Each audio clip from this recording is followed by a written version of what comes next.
Hi viewers, welcome to our channel. ప్రస్తుతం మనతో పాటు దాము బాలాజీ గారు సీనియర్ జర్నలిస్ట్ ఉన్నారు. వారితో ఒకసారి మాట్లాడదాం. సార్ నమస్కారం. సార్ నమస్తే sir heroine Samantha director Raj నిడుమూర్తో కలిసి ఉన్న ఫొటోస్ ని తన సోషల్ మీడియాలో రిలీజ్ చేసింది సార్. అయితే మరోసారి ఇప్పుడు చర్చ జరుగుతుంది, వీళ్ళిద్దరు రిలేషన్షిప్ లో ఉన్నారు, డేటింగ్ చేస్తున్నట్టుగా కథనాలు అయితే ప్రచారం జరుగుతున్నాయి. ఈవెన్ సమంతనే కన్ఫర్మ్ చేసేసిందని చెప్పేసి కూడా నేషనల్ మీడియా కూడా రాస్తుంది. మరి ఏం ఫోటో అంటే ఈ రాజ్ నిడుమూరి అసలు ఎవరు, ఇతనితో నిజంగా సమంత డేట్ చేస్తుందా, సమంతనే కన్ఫర్మ్ చేసిందా సార్? మీరేం చెప్తారు? ఒక రకంగా సమంతని డిక్లేర్ చేసినట్టుగా మనకు అర్థమవుతుంది. ఎందుకంటే నిన్న కొన్ని ఫోటోల్ని సమంత ఇన్స్టా అకౌంట్ లో షేర్ చేసుకుంది. అందులో ఏంటంటే పికిల్ బాల్ టోర్నమెంట్ అనే ఒక టోర్నమెంట్ జరుగుతుంది. అందులో ఒక టీంని సమంత కొనుక్కున్నది. సో ఆ టీము ప్లే చేస్తున్నప్పుడు వీళ్ళంతా టీము తరపున వెళ్ళారు. అందులో సమంత గ్రూప్ ఫోటోలు దిగింది, కాస్ట్యూమ్ వేసుకుంది సమంత. పక్కన రాజమోహన్ చెయ్యి పట్టుకొని ఆమె ఫోటోలు దిగింది. సో వాటిని ప్రత్యేకంగా ఆమె షేర్ చేయడంతో అందరూ కూడా, ఎందుకంటే గతంలో కూడా ఆల్రెడీ మనం ఒకసారి కూడా చెప్పుకున్నాం, గతంలో కూడా రాజ్ నిడుమూరు ఈ అమ్మాయి సమంత ఇద్దరు పెళ్లి చేసుకోబోతున్నట్టు వార్తలు గతంలో కూడా వచ్చాయి. ఇప్పుడు ఆ అమ్మాయి ఈ ఫోటోలన్నీ షేర్ చేయడం, ఎవరో తీసింది కాదు, అది ఆ అమ్మాయి తీయించుకొని షేర్ చేసింది. షేర్ చేసిందంటే ఒక రకంగా డిక్లేర్ చేసినట్టే అని చెప్తున్నారు. ఎందుకంటే ఆమె ఎప్పటి నుంచో కూడా రాజ్ నిడుమూరుతో తిరుగుతుంది. సో ఇప్పుడు మన తెలుగు వాళ్ళకి రాజ్ నిడుమూరు, హిందీలో ఈయన పాపులరే కానీ తెలుగు వాళ్ళకి అంత పాపులర్ కాదు. ఎవరు ఈ రాజ్ నిడుమూరు అనేది మనం కాస్త చెప్పుకుందాం. రాజ్ నిడుమూరు అండ్ డీకే, రాజ్ అండ్ డీకే వీళ్ళిద్దరూ ఒక దర్శకులు, తర్వాత స్క్రీన్ రైటర్లు, ప్రొడ్యూసర్లు. వీళ్ళిద్దరూ యాక్చువల్గా తెలుగు వాళ్ళు. ఇంకా చెప్పాలంటే మా చిత్తూరు జిల్లా. సో ఈ రాజ్ నిడుమూరు తిరుపతి, డీకే కృష్ణ అంటే దాసరి కొత్తపల్లి కృష్ణ, ఇతంది చిత్తూరు. వీళ్ళిద్దరూ ఎస్వి ఇంజనీరింగ్ కాలేజీలో ఇంజనీరింగ్ చదువుకున్నారు. చదువుకుంటున్నప్పుడే వీటి కాలేజీలో ఎటువంటి కల్చరల్ యాక్టివిటీస్ ఉన్నా వీళ్ళిద్దరూ యాక్టివ్గా పార్టిసిపేట్ చేసేవాళ్ళు.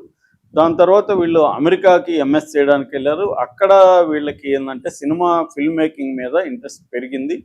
దాంతో వీళ్ళు ఫిల్మ్ మేకింగ్ ఎలా నేర్చుకోవాలి ఏంటి అనేది రకరకాల కుస్తీలు పడి చిన్న కెమెరా ఒకటి కొనుక్కొని కనబడిందంత షూట్ చేయడం, దాన్ని మళ్ళీ ఎడిట్ చేయించుకోవడం, ఇలాగా ట్రై చేస్తూ వచ్చారు. ఈ లోపల వాళ్ళకి ఏంటంటే రాబర్ట్ రోడ్రిగ్స్ అని ఒక మెక్సికన్ ఫిల్మ్ మేకర్ ఉన్నాడు. ఆయన ఒక బుక్ రాశాడు. అదేంటంటే రెబల్ వితౌట్ ఏ క్రూ. ఆ బుక్ పేరు క్రూ లేకుండా రెబల్గా ఎలా ఉండాలి అంటే, క్రూ అంటే ఏంటి, సినిమా తీయడానికి మనకి ఎడిటరు, కెమెరామ్యాన్, మిగతా వాళ్ళు కావాలి కదా, వాళ్ళు ఎవరూ లేకుండా నువ్వే ఎట్లా సినిమా చేయొచ్చు అని ఆయన బుక్ రాశాడు. బుక్ రాసేదే కాకుండా ఆయన ఒక చిన్న నో బడ్జెట్ అంటారు దాన్ని, ఒక చిన్న బడ్జెట్తో ఆయన ఎల్ మెరియాచ్ అనే సినిమా తీశాడు. దాని తర్వాత డెస్పరాడో సినిమా తీశాడు, once upon A time in Mexico. ఇలాగా హాలీవుడ్లోనే చాలా మంది ఫిల్మ్ మేకర్స్ని ఆయన ఇన్ఫ్లుయెన్స్ చేయగలిగాడు. ఎవరు, రాబర్ట్ రోడ్రిగ్స్, క్వెంటిన్ టొరాంటినోతో టైఅప్ అయ్యి సినిమాలు తీశారు. అలాగా ఆయన ఒక రకంగా నో బడ్జెట్ నుంచి అట్లా వెళ్ళిన వాళ్ళు. అట్లాగే మనకి క్రిస్టఫర్ నోలన్ ఉన్నాడు కదా, ఆయన కూడా ఒకప్పుడు ఫాలోయింగ్ అనే ఒక సినిమా తీస్తాడు. అది కూడా నో బడ్జెట్ సినిమా అని పెట్టాడు. అంటే ఎవరితో ఫ్రెండ్ దగ్గర కెమెరా తీసుకోవడం, ఇంకొక ఫ్రెండ్ దగ్గర సిస్టమ్ తీసుకోవడం, అలాగా అంటే మన సర్కిల్ను ఉపయోగించి బడ్జెట్ లేకుండా సినిమాలు తీయడం ఎలా అనేది ఇలాంటి డైరెక్టర్ల నుంచి వీళ్ళిద్దరు నేర్చుకున్నారు, రాజ్ అండ్ డీకే. నేర్చుకొని వీళ్ళు ఏం చేశారంటే ఫస్ట్ 5 నిమిషాలు, 6 నిమిషాలు, 7 నిమిషాలు అట్లా షార్ట్ ఫిల్మ్స్ తీశారు. ఒక షాదీ.com అని, జస్ట్ మీ అని షార్ట్ ఫిల్మ్స్ ఇలాంటివి తీశారు. దాని తర్వాత వాళ్ళకి కొంత ఫ్రెండ్ సర్కిల్లో బడ్జెట్ పెట్టేవాళ్ళు వచ్చారు. అట్లాగే వీళ్ళు కూడా కొంత అర్న్ చేశారు. ఈ డబ్బులంతా తీసుకున్న వాళ్ళు ఫ్లేవర్స్ అని ఒక సినిమా తీశారు. అది చాలా హట్కేగా ఉంటుంది. నేను అప్పుడే రిలీజ్ అయినప్పుడే చూశాను, 2003లో వచ్చింది ఫ్లేవర్స్.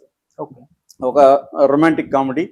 దాన్ని తీస్తే దానివల్ల వీళ్ళకి పేరు వచ్చింది, కొంత డబ్బులు కూడా వచ్చింది. అక్కడ నుంచి వీళ్ళ ఐడియా ఏమంటే ఇండియాలో సినిమాలు తీయాలని, ఎందుకంటే వీళ్ళు ఇండియన్ ఆరిజిన్ కాబట్టి ఇక్కడ మనం ప్రూవ్ చేసుకుందాం అనేది వీళ్ళ ప్లాన్. ఆ తర్వాత ముంబై వచ్చి చాలా కాలం, దాదాపు ఒక 2 ఏళ్ల పాటు వీళ్ళు నానా బాధలు ట్రై చేశారు. కానీ వీళ్ళకి పెద్దగా హిందీ రాదు. చిత్తూరు బ్యాచ్కి సరిగా హిందీ రావు, అంటే రాయలసీమలకి సరిగా హిందీలు రావు. సో దాంతో వీళ్ళకి సరిగా ఇబ్బందులు అయ్యి వీళ్ళు వెళ్ళిపోయారు. మళ్ళీ వెళ్ళిపోయి మళ్ళీ కొంత డబ్బులు సంపాదించుకొని మళ్ళీ వచ్చారు.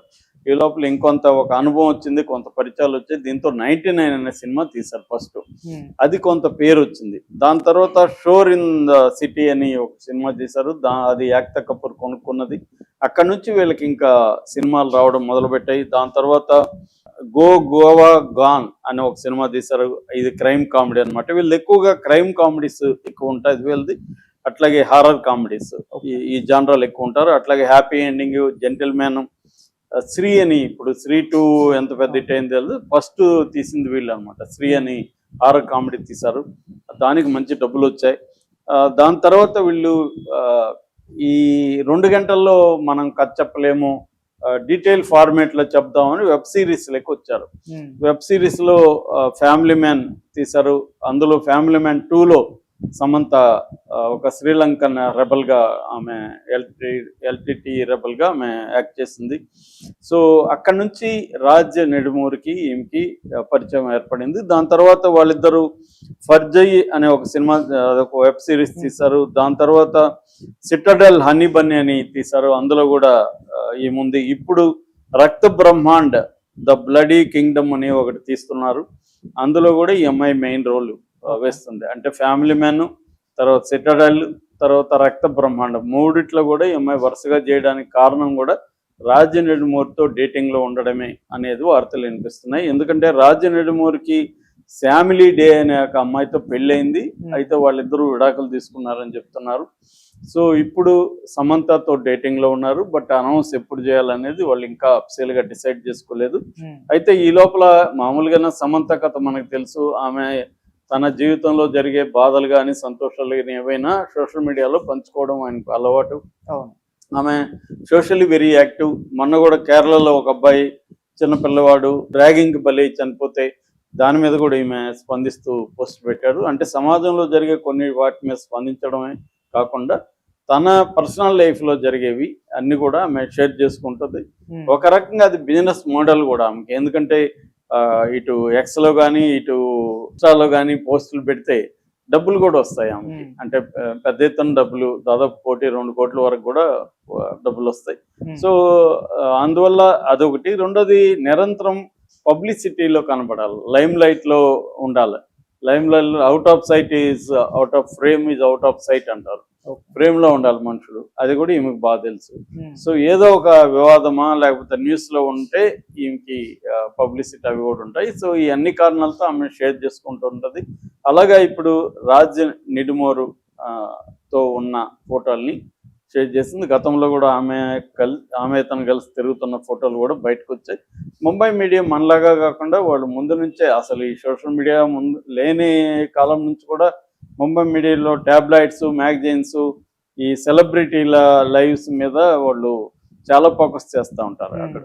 సో అలాగా ఇప్పుడు ఈమె విషయాలను కూడా బయట పెడుతున్నారు. ఈమె ఆల్రెడీ మనకు తెలిసి ఇక్కడ స్టోరీ 2017లో నాగ చైతన్య పెళ్లి చేసుకుంది, 2021లో విడిపోయింది. అప్పటి నుంచి తన జీవితాన్ని తను ఇచ్చేస్తుంది. అట్లాగే ఆమెకి హెల్త్ ఇష్యూస్ కూడా ఉన్నాయి.